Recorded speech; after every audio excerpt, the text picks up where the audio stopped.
সরকারি কর্মচারীদের পে স্কেলে বড় পরিবর্তনের পথে কমিশন কাজ শুরু করছে।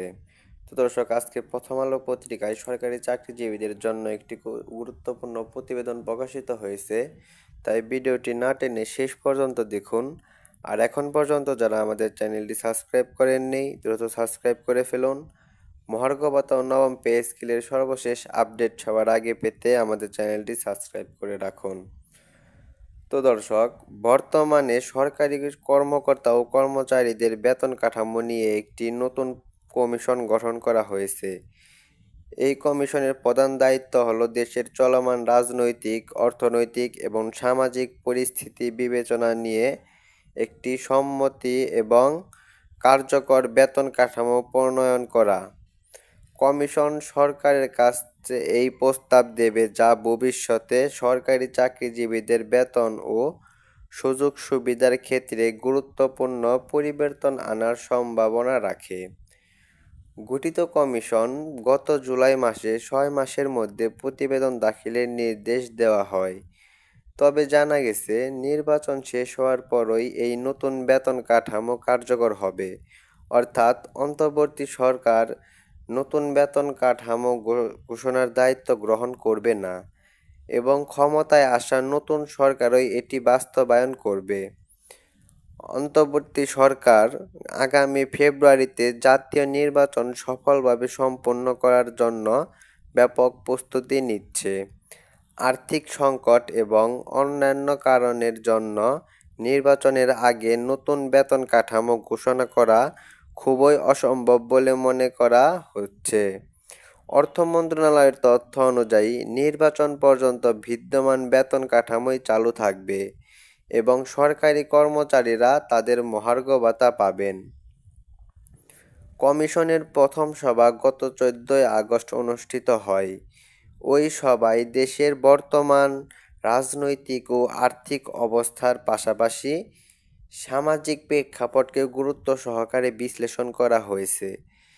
এই পরিস্থিতি নতুন বেতন কাঠামো প্রণয়নে কতটা প্রভাব ফেলবে তাও গভীর আলোচনা হয়েছে।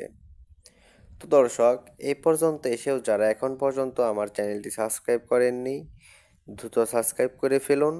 মহার্ঘ ভাতা ও নবম পে স্কেলের সর্বশেষ আপডেট সবার আগে পেতে আমাদের চ্যানেলটি সাবস্ক্রাইব করে ফেলুন। তো দর্শক, অর্থ উপদেষ্টা সালাউদ্দিন আহমেদ জানিয়েছেন, কমিশনকে নির্ধারিত সময়ের মধ্যে প্রতিবেদন জমা দিতে বলা হয়েছে। প্রতিবেদন তৈরির সময় আর্থসামাজিক অবস্থা, মূল্যস্ফীতি এবং অন্যান্য প্রাসঙ্গিক বিষয় বিবেচনায় রাখা হবে।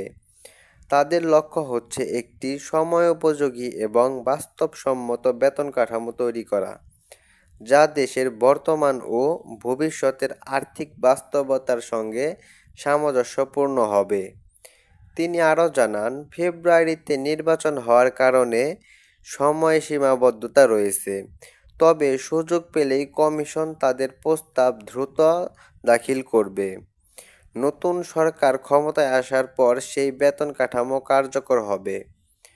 সরকারি চাকরিজীবীদের জন্য মহার্ঘ ভাতা চালু রাখার পরিকল্পনাও বর্তমানে সরকারের অর্থ বিভাগে চলছে। পে কমিশনের প্রতিবেদন আসার আগ পর্যন্ত বিদ্যমান মহার্ঘ ভাতা পাওয়ার অব্যাহত থাকবে বলে আশা করা হচ্ছে। সাম্প্রতিক এই পে কমিশন গঠনের সরকারি চাকরিজীবীদের দীর্ঘদিনের প্রত্যাশিত বিষয়। বর্তমান আর্থিক সংকট এবং রাজনৈতিক অস্থিরতা সত্ত্বেও নতুন বেতন কাঠামো সরকারি কর্মচারীদের জীবনমান উন্নয়নে গুরুত্বপূর্ণ ভূমিকা রাখবে বলে মনে করা হচ্ছে। পরিশেষে বলা যায়, নতুন বেতন কাঠামো ঘোষণার মাধ্যমে সরকারি চাকরিজীবীদের আর্থিক নিরাপত্তা এবং কর্মদক্ষতা বৃদ্ধি পাবে। তবে এর বাস্তবায়ন নির্ভর করবে আগামী নির্বাচনের ফলাফলের উপর। তো দর্শক, আজকে এখানেই শেষ করছি। শেষ পর্যন্ত এসেও যারা এখন পর্যন্ত আমার চ্যানেলটি সাবস্ক্রাইব করেননি, দ্রুত সাবস্ক্রাইব করে ফেলুন। মহার্ঘ ভাতা ও নবম পে স্কেলের সর্বশেষ আপডেট সবার আগে পেতে আমাদের চ্যানেলটি সাবস্ক্রাইব করে রাখুন। ধন্যবাদ।